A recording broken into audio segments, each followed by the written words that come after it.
Нормально будет тебе так? А? Нормально тебя будет? Нормально. Я там присяду.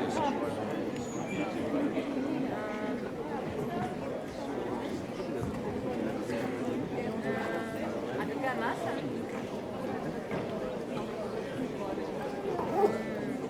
Гипотетически не прикрывает, человек может перекрыть.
Вон же ж наш один там стоит.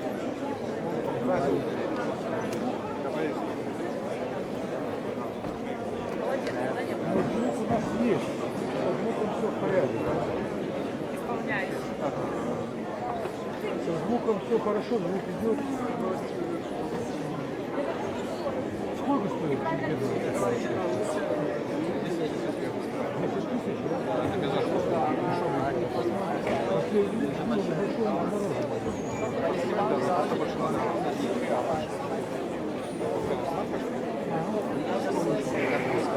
Короче, без ограничений, почте не может даже.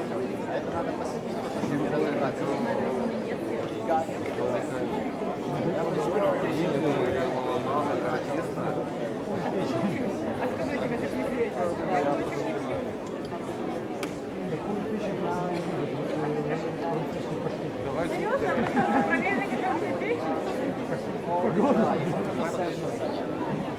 Звук идет хорошо.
Dear Mr. Ambassadors, dear Professor Snyder, dear guests, colleagues, and friends. It's really a great honor. We are very happy to open this event and this conference, Ukraine Thinking Together, Мислити з Україною, which was initiated by Professor Snyder and the colleagues, is very important for us, for the whole Ukraine, for Kyiv Mohila Academy and all universities in our country. And it is a pleasure for me to let Professor Snyder already translate in Ukrainian, also the reconstruction of nation, also translated in Ukrainian, Перетворення націй by Дух і Літера in Kyiv Mohila Academy. And in the introduction, the very beginning of this book, I love very much the symbol of icebreaker. And not only important monographies and narrative in a book, but also a public lecture, as today. You know the topic, not even past, Ukrainian histories, Russian politics, European futures. So public lecture can be compared with an icebreaker which confronts the icy surface of mythologies and propaganda. So, dear Professor Snyder, you are welcome to take the floor.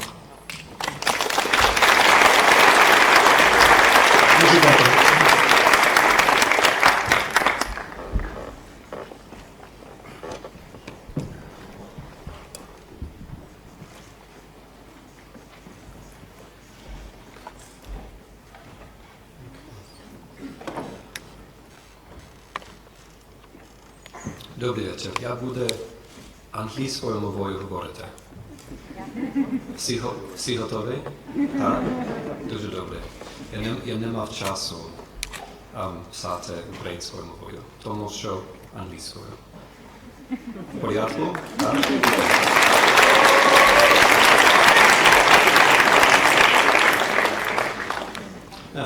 Це дуже гарна мова і легка, я просто не мав часу. Okay. The lecture is titled Not Even Past. And this is a quotation, of course, from the American writer William Faulkner, from Requiem for a Nun. The past is not over. It's not even past.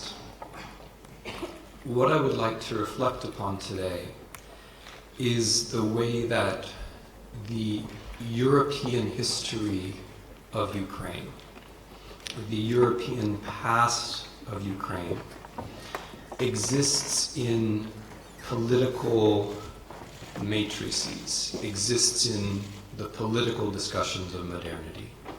I'm going to say a word, a very quick word, about something you all know, that is to say, about the European history of Ukraine. And then I will try to develop an argument about how the European history of Ukraine mattered as the national way of seeing the world came to be prominent and then say a word about how the European history of Ukraine matters as Europe itself becomes the way that we think about the past. So it's controversial where I come from, but you all know that Ukraine has a European history. In fact, it's a very typical European history.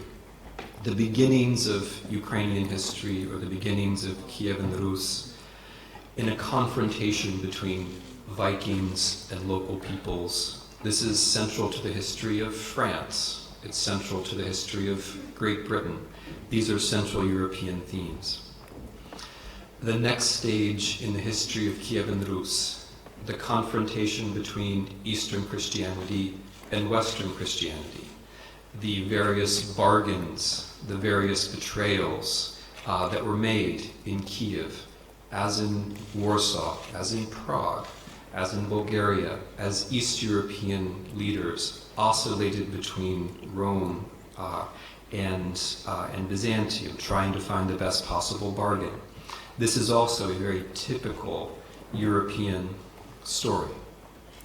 After the end of Rus, the history of the Grand Duchy of Lithuania, which is, I think, the step in Ukrainian history which is most often forgotten. It's forgotten in Lithuania, it's forgotten in the West, is a very interesting stage, because it is in the Grand Duchy of Lithuania that the Kievan inheritance is preserved. The Kievan language, the language of state, also the Kievan law code, these things are preserved precisely in the Grand Duchy of Lithuania. The next stage in the European history of Ukraine is, of course, the Polish-Lithuanian Commonwealth after 1569, after the Union of Lublin. The Union of Lublin is a very important moment because it draws a line between what is now Belarus and what is now Ukraine for the first time in history. Ukrainian territories fall into the Polish crown, the rest falls into the Grand Duchy of Lithuania. And it is during this period, the period of the Polish-Lithuanian Commonwealth, that the history of Ukraine is, so to say, most recognizably European. This is the period when we see a Renaissance, a Reformation, a Counter-Reformation, all of these nice things. It's a period when we see a republic. The specialty of Polish history at this moment is that Polish history recreates all the things that it didn't really have. So Polish history has a Renaissance, but it didn't ever have a Naissance, right? There's a Renaissance, but there's no classical history in Poland, but there is a Renaissance, all the same. And Ukraine takes part in that Renaissance. Poland calls itself a republic. It has no ancient republic traditions, but it refers to them all the same. Ukraine is part of that republic. But within that republic, we have a very important tension, and a tension which is worth recalling, I think, today. The tension is between the very few Ukrainians, the magnates, the great aristocrats, the Makhmateria, who did extremely well in this republic, and the vast majority of the population that did not. And so the rebellion which is against actually the rulers of Ukraine, the rebellion against the Polish-Lithuanian Commonwealth, which is in fact against the rulers of Ukraine, is a rebellion against inequality. It's a rebellion on behalf of people who are excluded from the system, people who call themselves Cossacks. It's a very important moment in Ukraine's European history, but it's also the moment when a certain stage of that history breaks down. Because as you all know, the Cossacks find themselves in alliance with Muscovy. The Cossacks then find themselves under Muscovy, and after 1667, this city and all of right bank Ukraine finds itself under Muscovy, then under the Russian Empire. It's a very important turning point because from 1667 onwards until, let's say, about 2 decades ago, the elites from this city primarily moved northwards to Moscow. Now, that is a very short sketch of a certain history. In the 19th century, all Europeans, not just Ukrainians or Poles or Russians, But all Europeans had to remake their history in a national form. That was the dominant spirit, the dominant ethos of the day. Everyone had a complicated history which was reshaped, remade, reconstructed, as Constantine was nice enough to refer to my book, reconstructed as a new sort of history, as a national sort of history. And here too, it's striking how typical Ukraine is. The move to romanticism, to populism that begins in Kharkiv, which spreads to Kiev, and then to Lviv. Lviv was actually at the end of this and not at the beginning, is very typically European. The idea that you have to move history away from the elites and in Eastern Europe, away from the state, and towards the people and their language and their stories and their songs, is quintessentially European. It's something which is absolutely typically European. It begins in Germany, it spreads elsewhere. Now, what's worth noticing here, and this is a crucial moment too, is that Ukrainian romanticism, Ukrainian populism, the move in Ukrainian history to put the people at the center of the story is primarily against the history of the Commonwealth.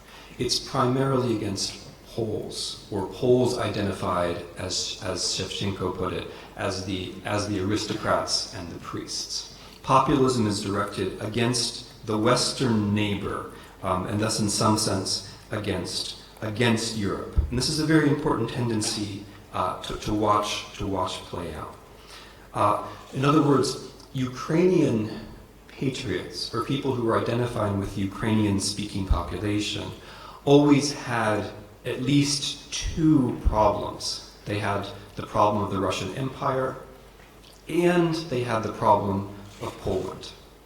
And from the point of view of the 18th and 19th century, you could make an argument about which of these was Europe, right? You could certainly make an argument that St. Petersburg was Europe. You could also make an argument that Warsaw was Europe. But in both cases, they seem to be a problem. And this is a development which we're going to watch. Okay. So these tensions, the multiple problems that Ukrainian patriots faced, the multiple problems that Ukrainian state builders faced, become apparent in 1914. 1914 is a moment where I would say things start to become very unusual. Thus far, I've emphasized how typically European Ukrainian history is. In 1914, something unusual happens. The First World War in Eastern Europe, and now I'm going to lose all of my Polish and Czech and Romanian friends. The First World War in Eastern Europe is generally a moment when you do nothing for statehood, but you get it anyway, right? There went my chance to write, Polish history textbooks, but in general, there's very little connection between how hard you fight for national independence and whether you get national independence, right? So Romania, does very little in the First World War, but it gets a lot of territory. Czechoslovakia, right? The Czechs and the Slovaks are fighting on the wrong side, but they get an entirely new state. The Polish movement for independence exists, but it's very minor, and nevertheless an entirely new Polish state is created, and so on and so on, right? In general, you don't have to do very much. Serbia started the war. The war was Serbia's fault, and yet Serbia ends the war as the central part of a much bigger state, Yugoslavia. So, but the Ukrainian case here is atypical.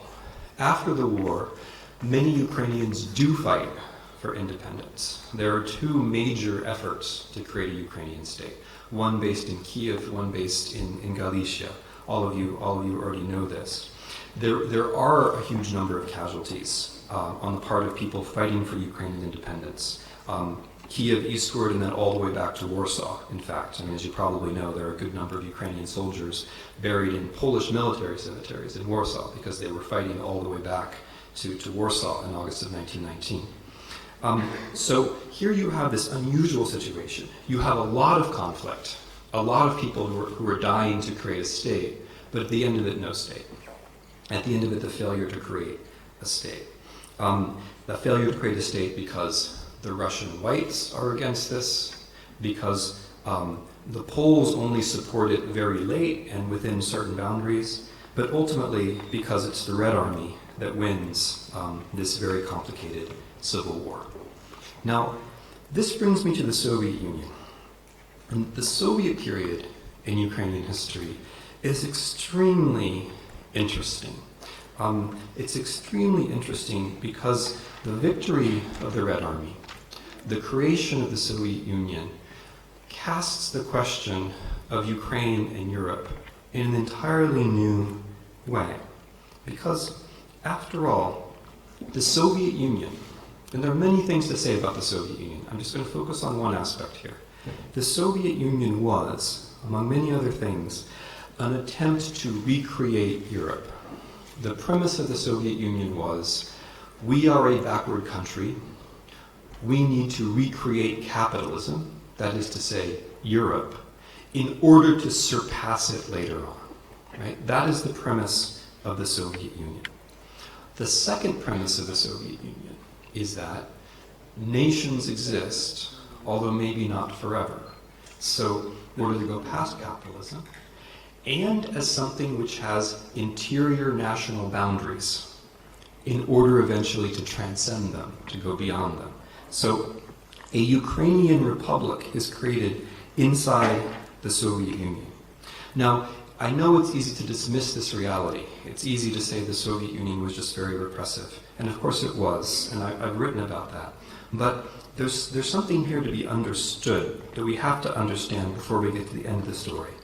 And that is the way that Europe was both a model and an enemy at the same time in the Soviet Union, and the way that this was most intense in the case of Ukraine. Europe is a model because the entire Soviet Union has to catch up to Europe, but it's also an enemy because it's capitalist. And this ambivalence is most intense in Ukraine because Ukraine is, of course, the western frontier of the Soviet Union. It's the big republic which has a long border with Poland and Romania, therefore with Europe. So in the 1920s, in this very interesting period of affirmative action for Ukrainians within the Soviet Union, of the subsidization of Ukrainian culture, of the support of Ukrainian modernism and futurism, you see this tension be resolved. Because yes, a new generation of Ukrainian writers and artists and even historians grows up within the Soviet Union, making very interesting art, writing very good novels, carrying out very good scholarship. But they are generally pro-European. And now this is a story that you know. Somewhere around 1928, 1929, 1930, it's no longer all right to be in favor of Europe. Especially after January of 1930, when collectivization begins in earnest, and peasants resist collectivization in Soviet Ukraine massively. From that point forward, something turns. Europe is no longer seen as a model. It's no longer acceptable to be pro-European. Instead, all of the problems of collectivization, including the famine, are now blamed on Europe. I don't know how closely the rest of you have read this propaganda. I spent a long time with it.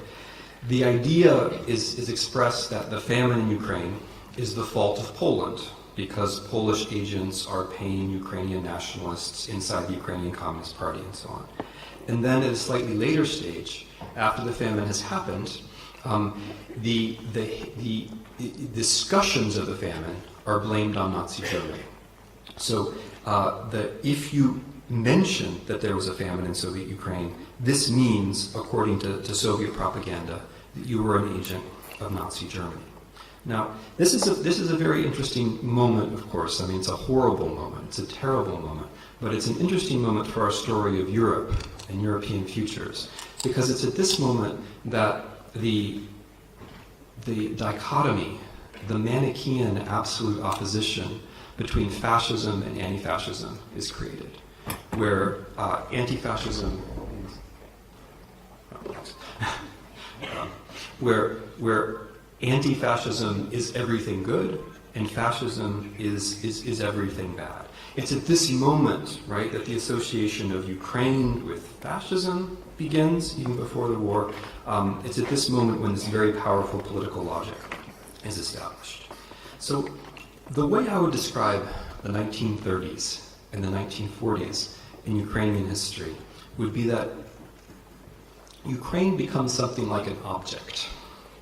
Ukraine becomes something like an object of the grand projects of European history. Ukraine becomes something which is a target, something which is to be transformed, something which is at the receiving end. It is, I mean, to put it in a slightly dramatic way, which I think is true, it is the object of European style colonization. This is, in any event, how Stalin described it. When Stalin described the first 5-year plan, the project of collectivization, as internal colonization. We have no external colonies, I quote Comrade Stalin. Unlike the Western powers, we have no external colonies, therefore we must colonize ourselves. Which means very precisely exploiting the peasants and exploiting the lands. That's one model of colonization. A second model of colonization comes from Nazi Germany. The idea of Lebensraum, the idea of living space that we all know, has a precise geography. The precise geography of Lebensraum is Ukraine. Like Stalin, Hitler understood Ukraine as a breadbasket. He understood it as a place that could feed an entire continent. The question was just which continent that was going to be. Whereas Stalin presented Ukraine as the territory that must be controlled if the Soviet Union was going to survive the world capitalist conspiracy, Hitler presented Ukraine as the territory which must be controlled if Germany was going to survive the world Jewish conspiracy.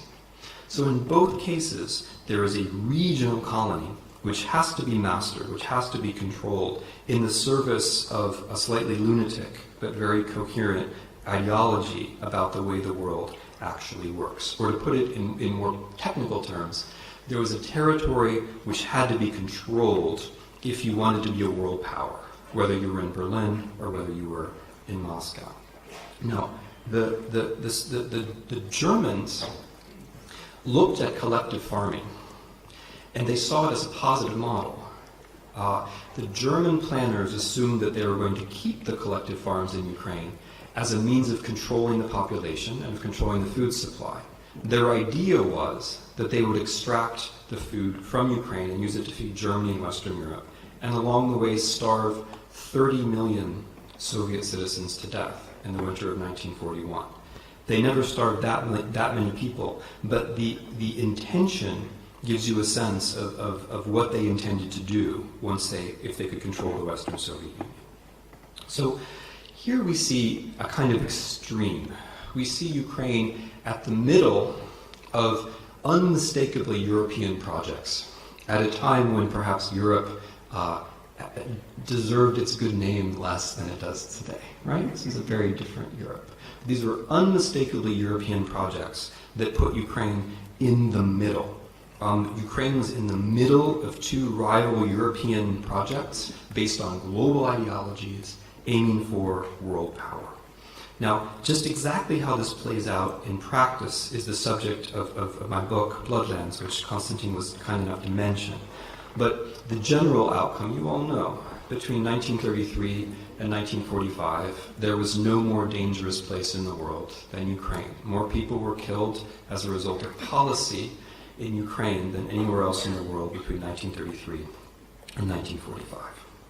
Now, I won't tell that whole story, but within that story of Soviet power, German power, rivalry, and skip over without mentioning, the alliance between the Soviet Union and Nazi Germany between 1939 and 1941, the time of the Molotov-Ribbentrop Pact, is very important for how we think about Europe today. Or it's very important, put it a different way, for how people in Moscow think about Europe today.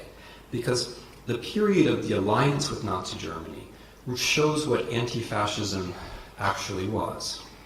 Anti-fascism didn't mean opposing actual fascists. Anti-fascism meant strengthening and protecting the Soviet state. The alliance with Hitler, in Stalin's mind, was a way of turning Europe against itself. The idea was, and Stalin was very explicit about this, if Germany and the Soviet Union are allied, then the Second World War will be a war between Germany and France and Britain. And the result of this will be the destruction of Western civilization, the destruction of Europe, the hastening of the contradictions of capitalism to their final collapse. So you see there's a very interesting model here between 1939 and 1941. The model is you say you're against fascism, you make an alliance with the actual fascists, and you try to destroy Europe. We'll get back around to that. Okay. Now, from here, we're now at the midpoint. From here, we move into a very interesting stage, which begins, well, still before you were born. You're awfully young. I'm now going to tell you something which you will laugh at, and because everyone in the world thinks this is funny.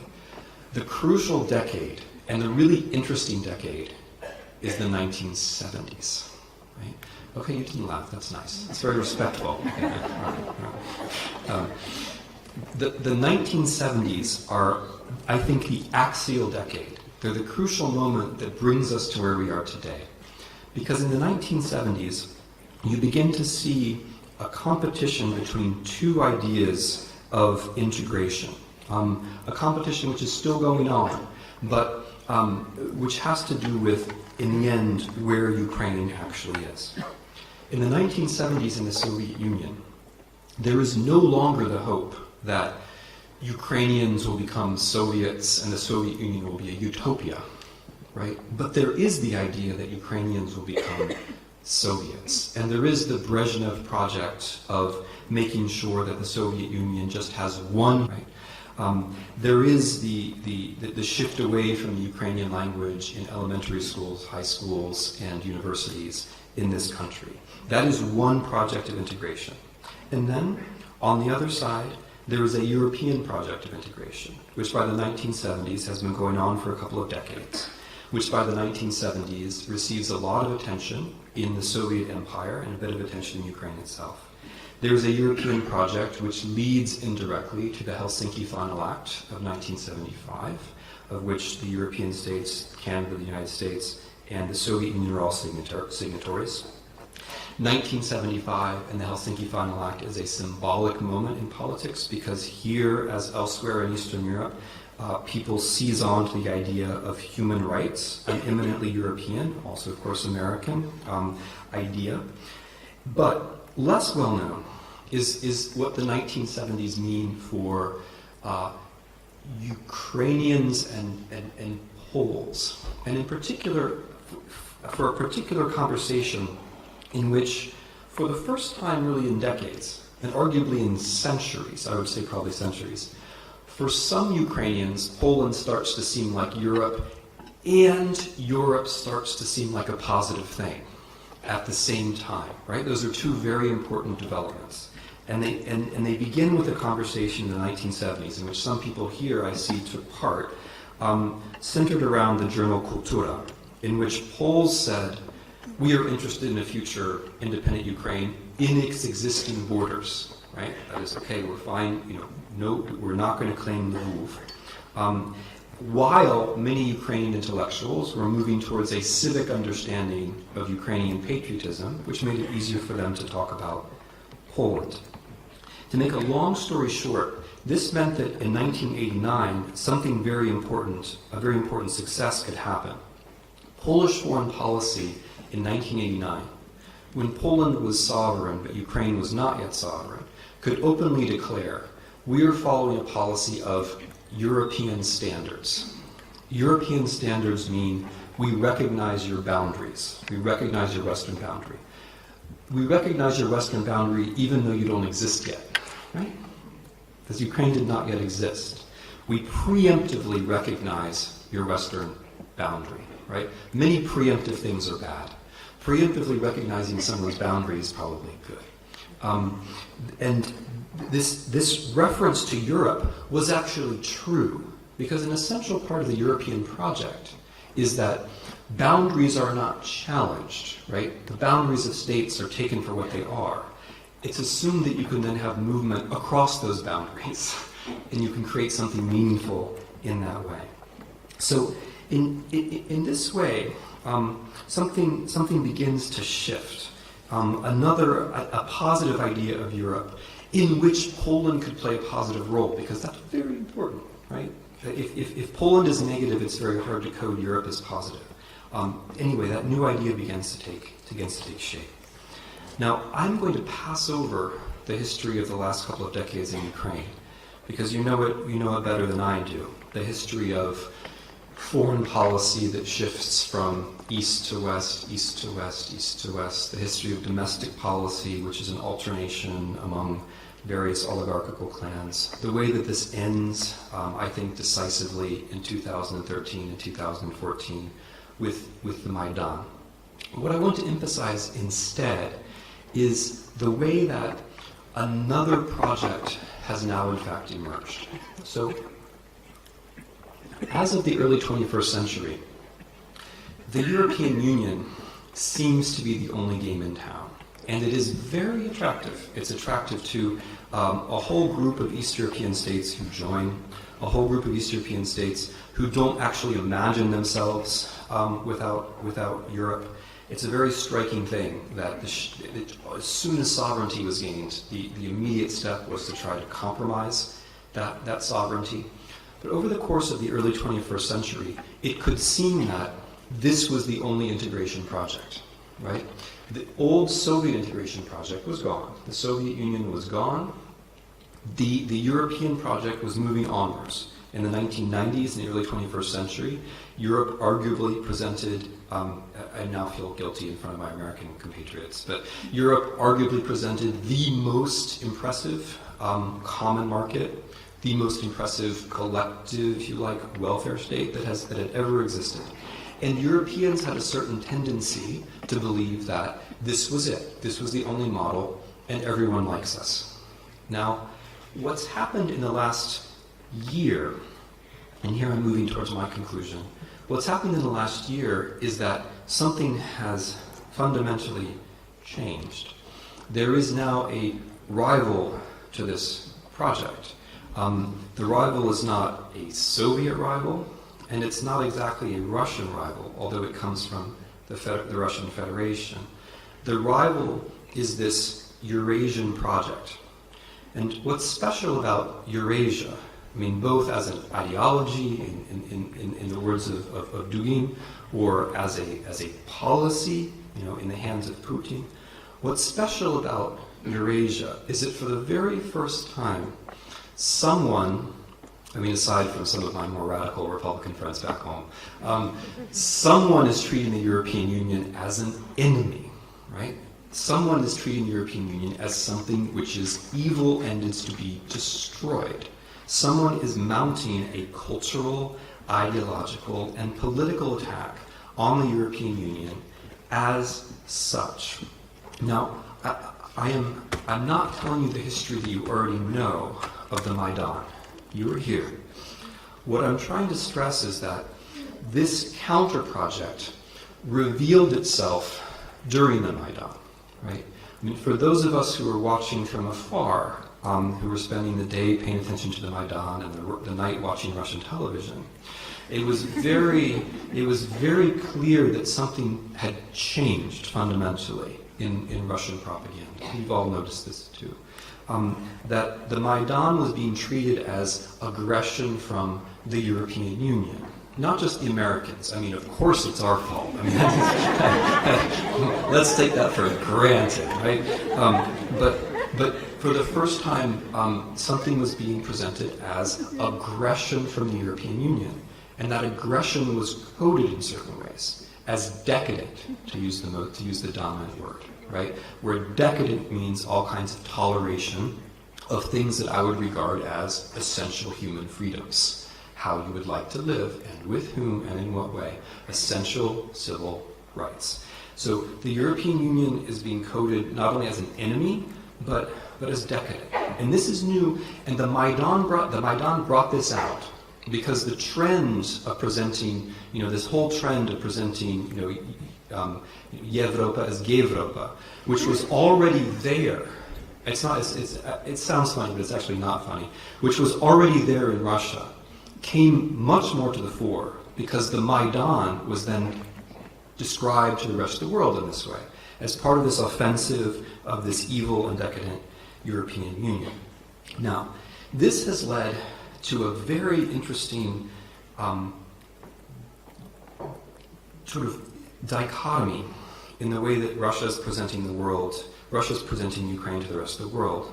Because to us in the West, as I'm sure you're aware, what the Russian propaganda says is the Ukrainians are bad Europeans because they're fascists, right? Meanwhile, although that exists in Russia too, but meanwhile, within Russia, the problem is that Ukrainians are too good Europeans, right? You're too much like Europeans. That's the problem. You're different. You're like Europeans. So there's this basic contradiction in the Russian propaganda, a logical contradiction. And of course, it's bound to a political contradiction, because the Eurasian project finds and seeks allies across the European far right. And this is now no longer a secret. I mean, the members of the European far right parties in France, as we see, in Austria, the smaller parties across Europe, Hungary, Greece, you name it, they have all been recruited, and they have all essentially publicly pledged allegiance to the Putinist project, right? So there is now a kind of fashion turn. I mean, there is now an international cooperative movement of far-right parties, which is basically centered in Moscow. At the same time, everyone is supposed to criticize Ukraine because Ukraine is too far to the right. So, I mean, all of the European far right is for Russia, and yet we're all supposed to not like Ukraine because it's on the far right. So there's a contradiction here, which I think it's taken us a while to see, but which is very clear. Now, no one in Moscow cares about these contradictions because they assume that we in the West are simply too slow and stupid to pick them up. And unfortunately, they're mostly right.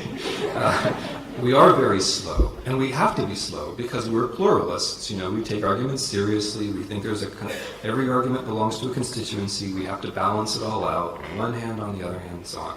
And honestly, that's what's good about us.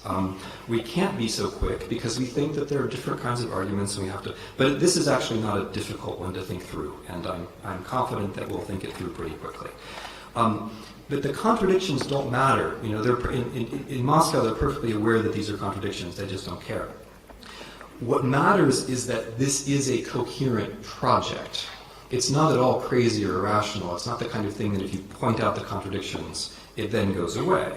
It's a coherent project, the aim of which is to bring down the European Union and replace it with an alternative European project, which is where I want to conclude with this idea of European futures, where, of course, the European futures have everything to do with the past, everything to do with the past as it happened, everything to do with the past as we remember it, as we constantly remember it. There are multiple European futures now. There's one European future which is not possible. That is the European future of the return to the nation state. And this is true here just as it's true in the European Union. In different ways, Ukraine and European Union member states have faced the same situation. You know, or at least all sensible people in Ukraine know, that a strong Ukrainian state, it will exist insofar as it is integrated with other meaningful and hopefully well-meaning entities in the world. This is true in Ukraine, just like it's true in Belgium or Austria or Italy. None of those places are tenable by themselves. This is why the position is the same in the European Union. In the European Union, in the elections for Parliament, which are going on right now, big important parties are campaigning on the platform of going back to the nation state, which is a foolish utopia, a foolish self-destructive utopia. Anyone who knows anything about Europe in the 1920s and 1930s, leaving aside the Second World War, but just the 1920s and 1930s, knows how nasty that was, how painful that was, how utterly and qualitatively different that was from the 1950s and the 1960s or today. But that is the utopia, going back to the nation state. That future is not possible. That is a utopia. That can't happen. What can happen is Eurasia. That idea of returning to the nation state, or of a nation state being by itself, and whether that nation state is Austria or Ukraine, leads, so to speak, inevitably to Eurasia. Because the Eurasian project is precisely to make Europe, the whole of it, look like Ukraine does now. That is, alone, without enough friends who understand it, fragmented, intervened in from the outside. That's the idea. What Russian policy towards Ukraine is now, of course it is directly Ukrainian policy. I don't mean to diminish that. I don't mean to diminish your very special situation. But it is also a test case for the European Union as a whole. And in this way, Ukraine and Europe are now bound together, I think much more than Europeans or even Ukrainians have quite understood. There is a Eurasian future, which you can all go into together, and there is a European future, a European Union future, that you can all go into together. There isn't anything else. That's what you have in common, right? I didn't have applause written here. I don't mean this politically. This is just a logical. It's a logical deduction. Staying around as a nation state is as much a fantasy for you as it is for the Italians, right? Or for the Belgians. Europe will be together, or Europe will be Eurasia. So in that case, now I really am coming to a close. Ukraine is the European present. We've now reached a point where Ukrainian history and European history are very much the same thing, for good or for evil. The European Union is no longer alone in the world. The European Union can no longer delude itself that it has no enemies. The European Union can lose control of its own references, as is going on in this information war about the Second World War. The European Union no longer controls the history of the Second World War, right? German elites are losing control of the history of the Second World War, as we watch. So Europe is losing control of its history, it's losing control of its references. The information war, which is so sharp here, is taking place across the entirety of the West. And it's working better in Germany, by the way, than it's working here. So an entire European order, the entire European order, is under challenge, just as Ukraine is under challenge. Not as immediately, not as sharply, not as painfully, but it is now one challenge. And in that sense, European futures depend upon Ukrainian futures, just as Ukrainian futures depend upon European futures. Thank you very much.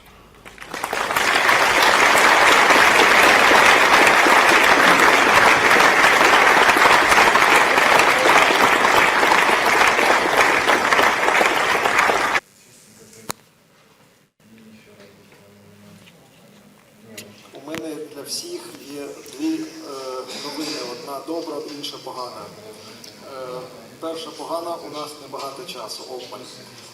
Друга добра, у нас все ж таки є час на кілька запитань і відповідей. На початку я був настільки зворушений видатною подією цього свята інтелектуального, що я навіть забув, як мене звати. Звати мене не Цербер і не інший Хронос, тільки Костянтин Зігов. Отже, я буду контролювати час запитань. Я прошу формулювати їх дуже стисло, лаконічно, і ще краще буде, якщо хтось буде надсилати їх в письмовому вигляді. Отже, які перші запитання є для того, щоб сформулювати? Будь ласка, пан Михайло Винницький, і, будь ласка, надсилайте запитання в письмовому вигляді, це дозволить нам добре побудувати взаємодію. Будь ласка. Можна англійською? Так. Mr. Snyder, it's Пане a Снайдер, pleasure to actually hear what you have to say rather than just reading it in the Republic. нам було дуже приємно почути ваші думки про нову республіку. І я хотів би два запитання задати по одній з ваших статей.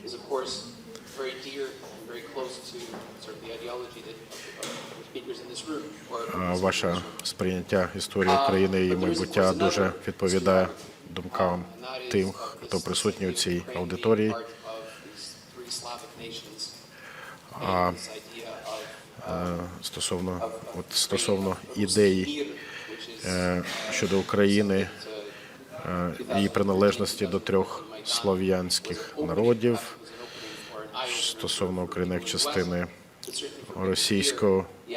руського міра, з точки зору альтернативної м'якої сили, яка йде зі Сходу, у вигляді ідеї про Київ, мать міст російських.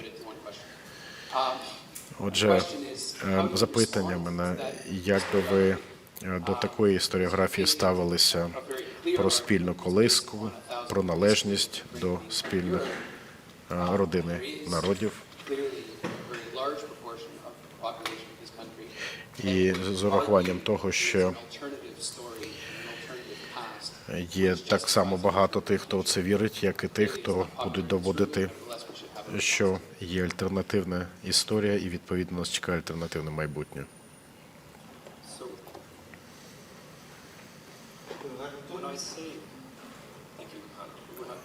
Дякую, Михайло. Коли я говорю, що Україна має європейську історію, я не хочу відмовити у тій історії, що вона має. Подивіться на США.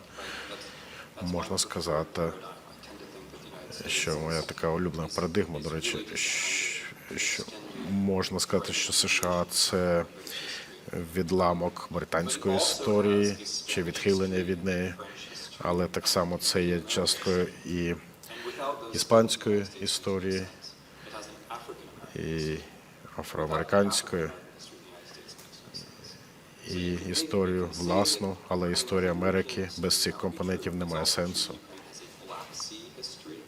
Тому можна говорити, що Україна, відповідно, має історію чорноморську, історію пов'язану з періодом Отоманської імперії, слов'янську історію і історію пов'язану із Російською імперією, з Московією. Але це є питання методики. Тобто це не виключаюча думка. Немає однієї історії, навіть якщо говорити про національну історію. Є багато ліній історичних, які йдуть паралельно і одна за одною, визначають, зрештою, ваші вибори на майбутнє. Той вибір, що у вас є. Друге, що б я сказав, це частково, знаєте, історик, як правило, намагає заповнити лакуни, і хоче він виправити те, що він, на його думку, є щось абсолютно невірне. І коли ми намагалися в моїй країні зрозуміти історію пізнього Радянського Союзу, ми намагалися, зокрема, дивитися на московську історію московських, руських князівств, як і на період Московського князівства, як на частину історії, що передувала створенню Радянського Союзу.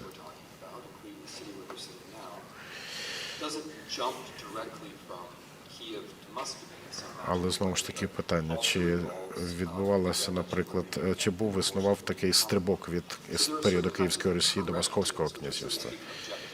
Очевидно, що, ймовірно, ні. Тому треба бажання коригувати змішувати з об'єктивністю.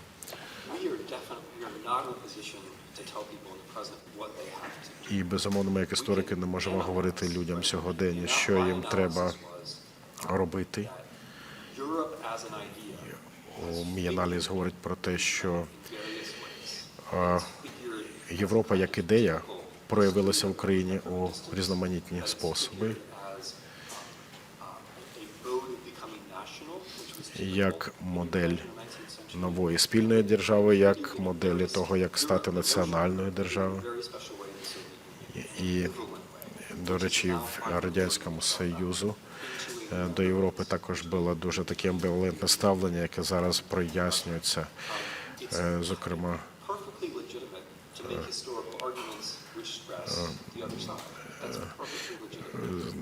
дуже логічно і законно буде шукати і знаходити аргументи на користь тієї чи іншої сторони.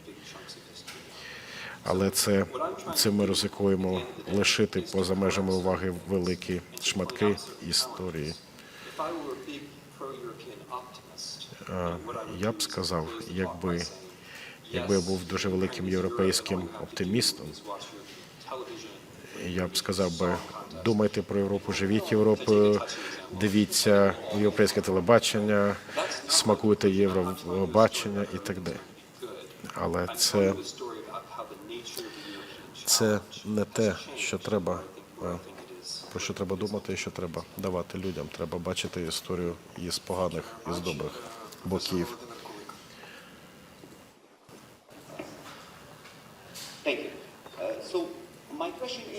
Моє запитання.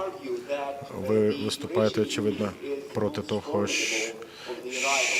що Євразійський Союз є чи не найсильнішим супротивником моделі об'єднаної Європи. Але чому, скажімо, це Євразійський Союз, чому не Китай, чому не арабський світ, чому не ваша чайна партія в США? Чому ви вважаєте саме євразійський проект?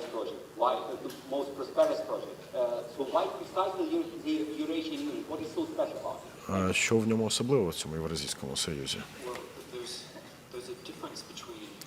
Знаєте, є різниця між протилежними цінностями і фактичною політичною загрозою. Безумовна правда, що у Компартії Китаю деякі цінності не співпадають з цінностями Єврокомісії. Або є і ті, які відмінні.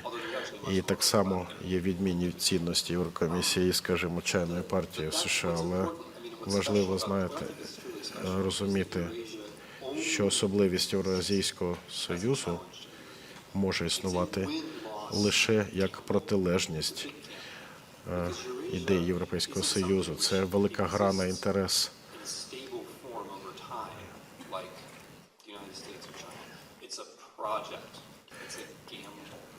Тобто це не той проєкт, який може на кшталт Китаю чи Сполучених Штатів існувати довго. Це велика гра на інтерес, цей проєкт.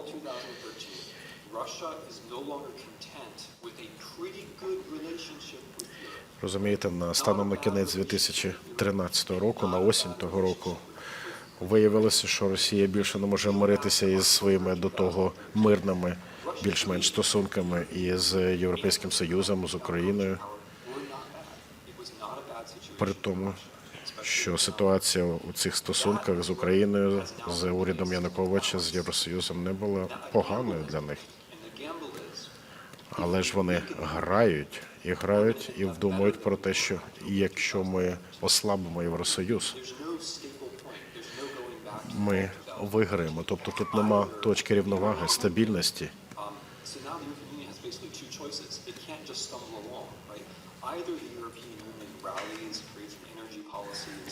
І у цьому розумінні Євросоюз не може просто сидіти, чекати.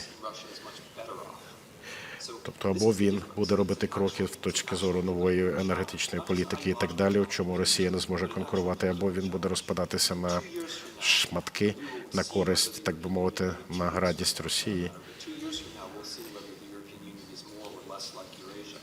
І за якийсь час, за рік, за два, ми вже можемо сказати, наскільки він зміг, Євросоюз, відійти від ідеї Євразійського Союзу або ні.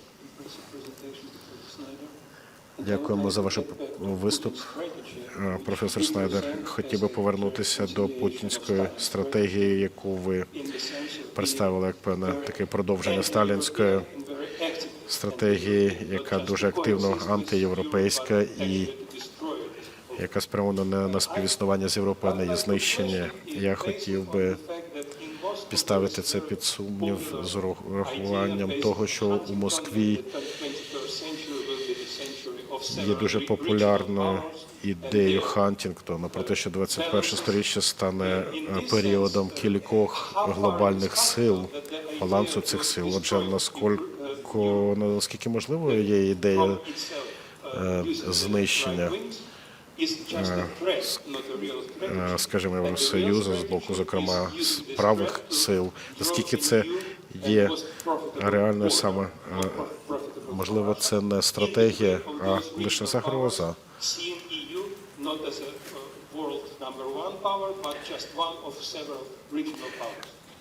І, ймовірно, є сили регіональні в Росії, які вважають, що Євросоюз не головна сила, а просто одна із кількох глобальних сил, потуг у світі. Ну, знаєте, я думаю, що тут вибирати не треба, все це може співіснувати одночасно. У мені не просто було знайти ідеальні ідеологічні такі моменти ідеології, щоб переконатися, де сидять брехня, де сидять відхилення. Якщо ви будете аналізувати те, що говорить Путін, його оточення, те, що говорить російське телебачення, ви побачите певні ідеологеми. Але ви знаєте, якщо виходити з того, що існують цивілізації, є руський мір,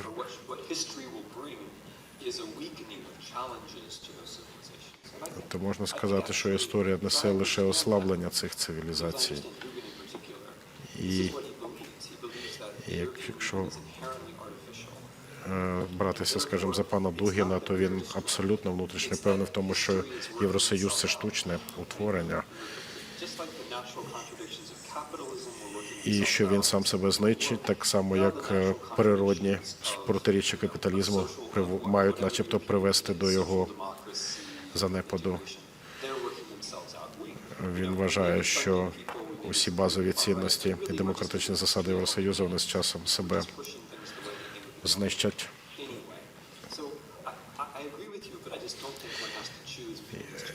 Я в цілому з вами погоджуюся, але просто вважаю, що треба обирати між однією з ідей і все. Дякуємо. Наш гость з Парижу, Галина Акерман. Дякую, пане Снайдер. Я хотіла б лише одне спитати вас. На сьогодні в Росії не існує офіційної ідеології, яка б підтверджувала те, що ви описали зараз. Я погоджуюся з вами, що багато років задовго до Майдану ця ідеологія вже існувала у певному розумінні. І ті крайні праві сили, і екстремісти праві в Росії, вони з'явилися не вчора, а багато років тому. І у їхні зусилля спрямовані на дискредитацію європейської толерантності, європейської ідеї. Тобто проєкт дійсно продуманий, але при цьому немає майнкамфу, немає офіційної статуту, так би мовити. Багато людей, багато політиків через це просто вам можуть не повірити, що це насправді існує.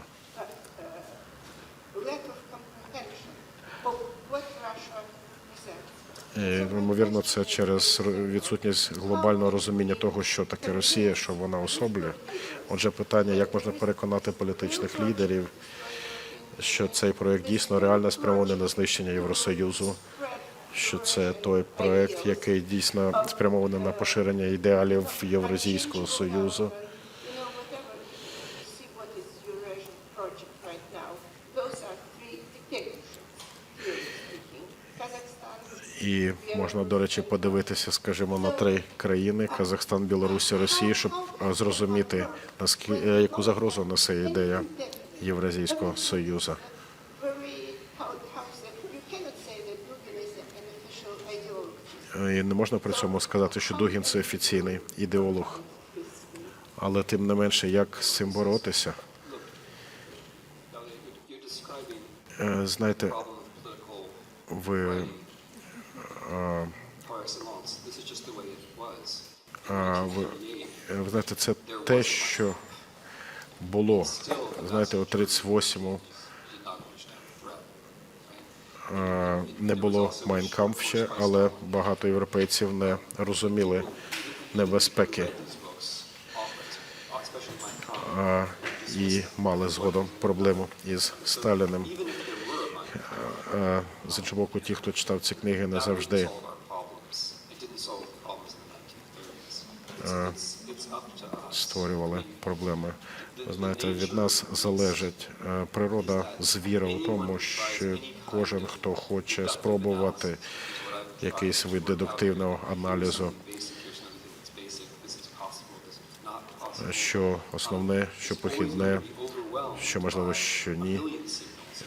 він просто буде заскочений тим мільярдами сигналів, що надходять з інтернету і де це нелогічно, це просто не ірраціонально думати, що хтось хоче когось знищити у нинішньому світі, але в цьому є природа. As coherent as we possibly can. That's really all we can do. І все, що ми можемо, це просто досягти чіткого розуміння, що відбувається і що ми маємо робити. Trying to make the arguments as logically and honestly as we can is, То знаєте, is a sort of duty for those of us who давати аргументацію якомога логічно і переконливо – це просто наш обов'язок, наш з вами. I'm sorry I can't solve your Mein Kampf. Але, на жаль, я можу сказати, що вашу проблему з Mein Kampf для вас я не здатен вирішити. Another question from Дякую. Paris. Ще одне запитання з Парижа. –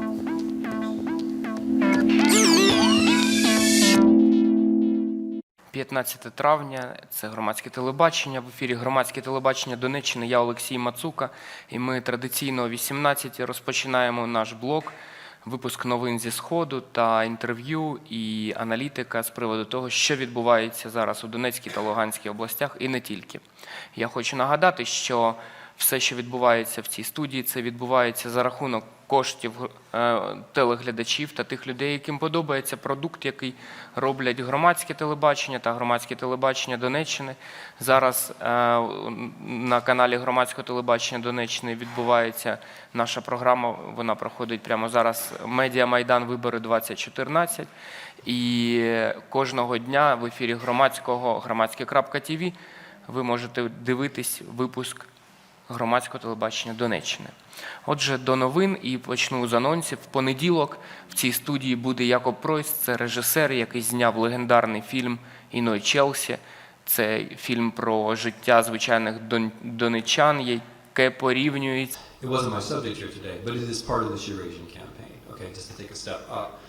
What Eurasia is supposed to do is to make sure that there is a break between the Atlantic world and the European world, and the fragmentation that I talked about inside the European world, right? You're supposed to, the Atlantic Ocean and the English Channel are supposed to become going back to Professor Ponch's question, a civilizational barrier. You know, the Anglo-Saxons are supposed to be over here, and then the Europeans are supposed to be here, and then the Europeans are supposed to divide among themselves. So at a higher level, Eurasianism is also about America. I mean, those of you who have read the Eurasian ideologues know that it's very much about America, that we are the source of, you know, all the plots ultimately go back to us, which is of course a very suspicious way to argue about the world. So no, I mean, the way I see it, the United States and the European Union should have better relations than they do. The United States and the European Union are the targets of this campaign. Interestingly, I think thus far it's been counterproductive. I mean, Eurasia has managed to bring I almost said professor, good God, and I'm a Democrat, has managed to bring President Obama's attention to Europe, which is an astonishing thing, like that, and that is Eurasia. I mean, nothing short of Eurasia could have done that. we were doing a really good job not paying attention. I mean, with all due respect to my friends and colleagues who work on this all the time, at the highest level, we were paying far too little attention to Europe, and Eurasia brought our attention right back. Right back. You know, admittedly, we've forgotten everything we learned in the Cold War, we've forgotten our Russian history, we've forgotten everything, but we learned fast, and we'll be back. So incredibly, what Eurasia has done is the opposite of what it was supposed to do, at least in the short run. It's brought American attention back to Eastern Europe, right? I mean, as the author of Bloodlands, I can tell you that we forgot everything bad about the Soviet Union in the meantime. I mean, when I wrote that book, one of the things that really surprised me, talking about it in the United States, was that Americans in general had completely forgotten about the Soviet Union. I mean, this is part of our charm. We're willing to sort of forgive and forget pretty much anything. We had completely forgotten about the Soviet Union. We had forgotten about Stalin's terror. We had largely forgotten about the Cold War. And so Bloodlands was presented as a kind of revelation in the US, right? So my point is that America could have safely continued this drift away from European history. Putin has brought us back. Eurasia has brought us back. I mean, in the short run, this has brought us back. There are a lot of people now who are paying attention to Eastern Europe who never paid attention to European Union, to Eastern Europe before. There are a lot of people who are paying attention to Eurasia because they see Eurasia as challenging their own commitments to human rights, whether they care about Europe per se at all. Okay, sorry, long answer to a short question. Am I supposed to answer the rest of these? Yes. Okay. How do you distinguish between Ukrainian radical right and the Eurasian radical right parties in Europe in terms of ideology, political, and policy issues? Okay, it depends on which Ukrainian radical right. If you mean Svoboda, Svoboda is one way to distinguish is that Svoboda is no longer part of the group of European radical right parties. Because, in case you haven't noticed, they have all lined up behind Putin. And they've all said that Svoboda, for whatever reason, is not one of us anymore. Another reason is that Svoboda, for all of its manifest flaws, and from my point of view, all of its unacceptable historical references, is actually a pro-European party. Whereas the entire European far right is anti-European in one way or another. So there are certainly some overlaps, but those are and there's some overlaps between the Ukrainian right and Eurasia, particularly on issues of family and sexual politics, right? Definitely some similarities there. But anyway, that's how I would distinguish it. Why do I say Eurasia and not Russian? Next question. Oh my goodness. Konstantin, you're kidding me. Sorry, let me clarify. One question from microphone. Yeah. I'm Michael Hemschlag. It's a great pleasure, Professor. Why do you think the Eurasian Union is actually viable? Because really it's reconstituted Russian Empire, and a Eurasian Union would include China, and that could be an enormous threat to the free world. But given the historical conflicts and competition between them, why wouldn't you just say Russian Empire? And another point, completely different point, is I hope you elucidate all these incredible contradictions, because I'm a journalist here, and it's amazing to read the stuff that's printed in the West, because I haven't seen any fascists or Nazis at all. But there are plenty in the east of Ukraine now sent by Russia. And Putin seems to have snapped back to the 70s, where 80% of every word out of his mouth is just complete lies. How does he jump from there to back to the 21st century? Well, okay. I think I have a bunch of questions from you, and what I'm going to do is when I have a moment, I'm going to write an answer to all of them, okay? And I'm going to ask the Mohilanka or someone to post the answer, because you've asked a lot of nice questions here, and I don't have the time to respond to them. On this question, yes and no. They are children of the 1970s. It's clear that Putin, Lukashenko, a lot of different people, it's clear that they do have certain convictions that go beyond propaganda, that go beyond self-delusion, that I think they really believe. And they come not from the Great Fatherland War itself. They come from the Brezhnevian recreation of the Great Fatherland War. the commemoration of the Second World War by people who actually didn't take part in it, really. That was sort of Brezhnev's specialty. The simplification of the Great Fatherland War as an essentially Russian effort. I think that mattered. I think growing up in the 1970s mattered. I think people really believe the things they learn when they grow up. However, these gentlemen are very much in the 21st century, and in fact ahead of everybody else in terms of certain propaganda techniques. I mean, they are the best, you know, like it or not, they're the best propagandists in the world. I mean, and by a long shot, right? And the techniques that they use, both the psychological techniques, the way they get into the back of people's brains, and also the simple technology, they're really in the 21st century. You know, they make us look 19th century in their propaganda. They're very postmodern, right? Their indifference to contradiction, right? The completely shameless way that you can say Ukrainians are fascists, but Hitler wasn't such a bad guy, right? With no shame about that at all. The way that they're postmodern also in the way that they treat the 20th century. I mean, in this way, the European Union is very kind of steadfastly modern. America's like this too. We look at history, we learn certain lessons, and that's it, okay? So we learn a lesson, for example, about the Holocaust. And then we try to make sure, for worse ways, better ways, but we try to make sure that things don't happen like that again. It's a very slow-moving, modern way of looking at history. Whereas the Eurasians look at history as this kind of container of interesting things that you can kind of grab from, right? So that today it's Novorossiya, but tomorrow it could be the Molotov-Ribbentrop Pact. You never know what it's going to be. I mean, the thing I'm expecting is the rehabilitation of the Molotov-Ribbentrop Pact. Right? They're on the edge of that at this point. In fact, I think what's going to happen next in Russia, and this is only half meant as a joke, is that historians who mention the Molotov-Ribbentrop Pact are going to be prosecuted under the new law, but politicians who say it was a good thing are going to be praised. I think that's the next sort of fun contradiction we can look forward to. But so they are postmodern. I mean, in a way, they are much more in the present moment than we are, frankly. But how can they succeed? They can succeed in this way. They are a bit like the Soviet Union. They can succeed not by creating something new. They can succeed by undermining the institutions that exist, right? So my colleague Jan Gross wrote a wonderful book, which is not widely enough read, called Revolution from Abroad, which is about how the Soviet Union entered the eastern half of Poland in 1939. And his major thesis, which comes from an Arendtian tradition of totalitarianism, his major thesis is that it's not that the Soviets overpower, it's that they undermine. Right? It's not that they immediately come in and have a better version of everything. They don't. What they're good at doing is seeing how things work and then finding a way to take those things apart.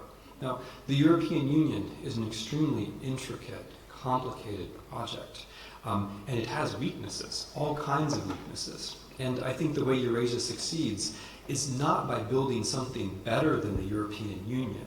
I mean, I don't think there's anybody, honestly, who seriously thinks, that Russia, whose GDP is, about that of France, and whose trade, foreign trade is about that of the Netherlands, is going to be bigger and better than the European Union in the objective sense. I mean, you have to be, well, okay, maybe, I'm sure there's somebody somewhere, but you get my point, that the idea is not that we're going to be the European Union, but better.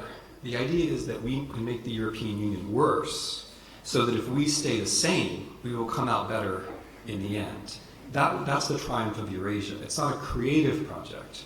It's a project of undermining things that are already out there, so that relatively speaking, at the end of it, you're better off.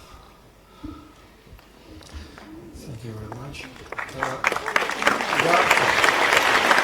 Я прошу вибачення. Я можу тільки сказати, що багато запитань, і це дуже добре. Тільки починається конференція «Мислити з Україною», і Тімоті Снайдер запрошує і Америку, і Європу, і весь світ мислити з Україною. І що може ще більш controversial, він запрошує українців з Заходу і Сходу, півдня і півночі України мислити з Україною. І я сподіваюся, протягом цих 5 днів буде нагода висловлювати запитання думати разом, thinking together. And maybe the last question from Austria, our colleague, and for this evening it will be the end. Thank you, Timothy, on your great elaboration about these dialectics of Europe and Eurasia. By the way, for the guests, I'm coming from Vienna, Austria. Remember the country who won just the song contest? So, thank you. And as Timothy said, it's not funny, but 2 questions, very short. Do you see in this upcoming dialectics, let's call it post-colonial redefinition of the political spectrum, that left and right no longer really exists, that there is no liberalism, conservatism, like you mentioned, the anti-fascism and fascism dichotomy in the 1930s? How do you see the future in that regard? And second question, how do you relate your opinion about the future regarding your colleague Immanuel Wallerstein and his road system theory, who actually 30 years ago somehow prognosed a scenario which might fit into this battle of the future? Thank you. Okay, so what scenario? What scenario do you mean? Europe versus Eurasia, and a potential new kind of capitalism arising from it. Okay. Thank you. On the political spectrum, I'm not sure how this is all going to end, but it certainly is going. It's going very strangely. I mean, one thing which has struck me. As someone who regards himself as being very much on the left, one thing which has struck me is the way that the European and the American left have completely failed to understand the parts of the recent Ukrainian experience which they might have found sympathetic. So Ukraine was governed by an authoritarian kleptocrat who looks like a parody of late capitalism under in Marxist analysis, right? That one person is trying to control everything. I mean, not just an oligarchy, but one oligarch is trying to control all the other oligarchs. It is really like a parody of Marx's description of capitalism, and yet nobody on the left saw it that way. I mean, maybe 3 people, in the entire West described it in something like this, and that I think was very striking. It's also very striking that people didn't identify with some of the most basic aims of the Maidan as being liberating. The idea of the rule of law, decency, possibility of upward mobility. These are sort of typical rule of law, social democratic, center, left, if you like, aims. But almost nobody in the West processed them that way.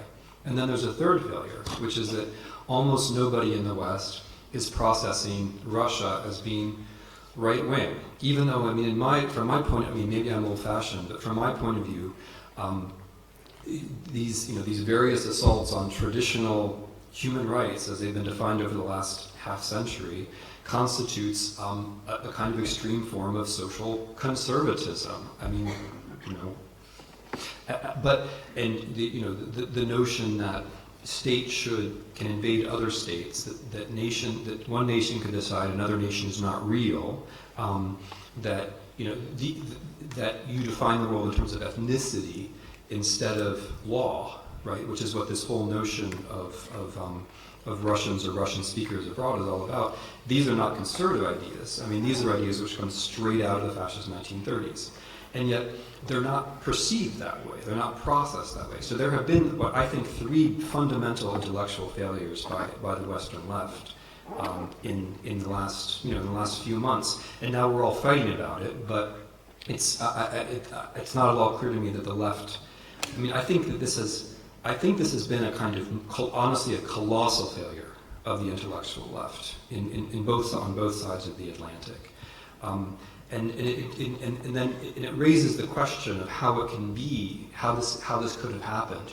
How the left, which is supposed to be cosmopolitan and universalist and identify with the sufferings of others and so on, could have in many cases, including many prominent cases, sided with the kleptocrats, the authoritarians, and the pseudo-fascists.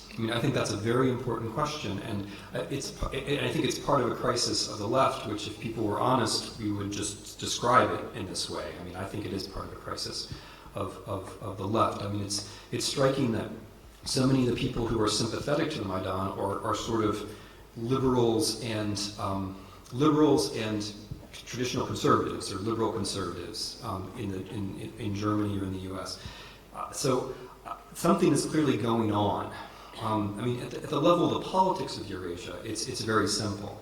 At the level of the politics of Eurasia, the assignment of the European and the American left is to criticize the Ukrainian right, not the Russian right. Right? You're never. I mean, the next time that you see Die Linke, that's the German left-wing party, which is not at all left-wing at all.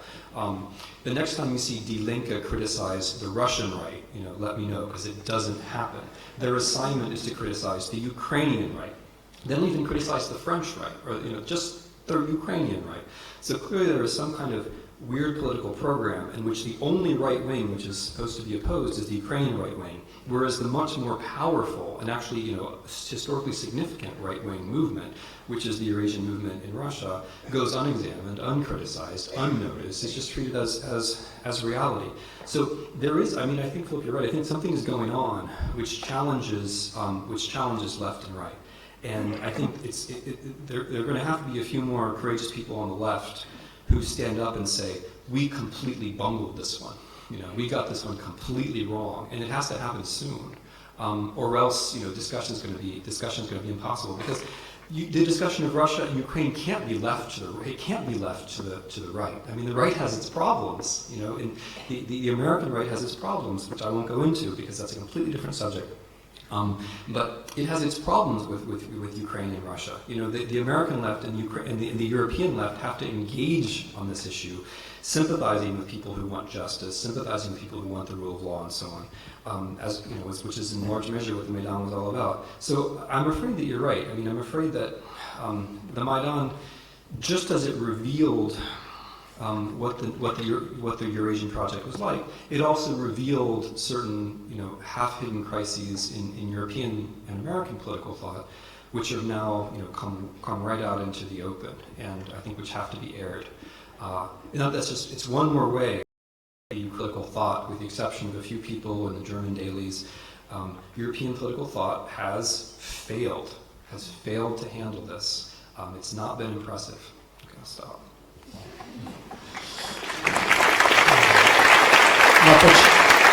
На початку нашої зустрічі я згадав улюблений символ Тімоті Снайдера «Криголам». І ви побачили, як він працює, ви побачили, як реально, суверенно, вільно він може долати кригу і пропаганди, стереотипів і так далі.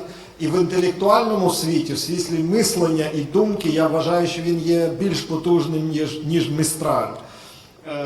Я дуже хотів би, щоб українці, two good Europeans, висловили щиру вдячність за той жест солідарності і запрошення до солідарності всього інтелектуального світу до України разом з Тімоті Снайдером.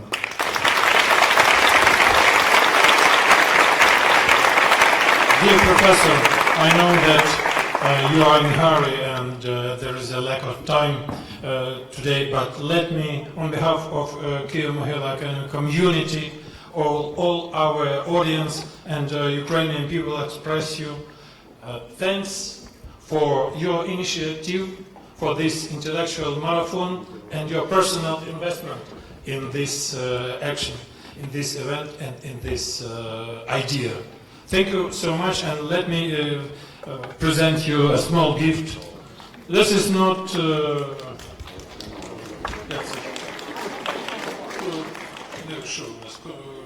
які в нас ці чорні схеми.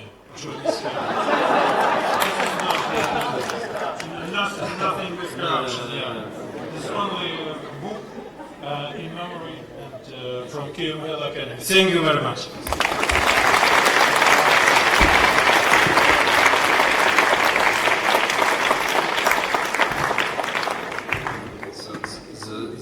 З мого боку я хочу дуже висловити вдячність за увагу і за все, що я від вас, від українців, науковців, студентів, сам навчаться.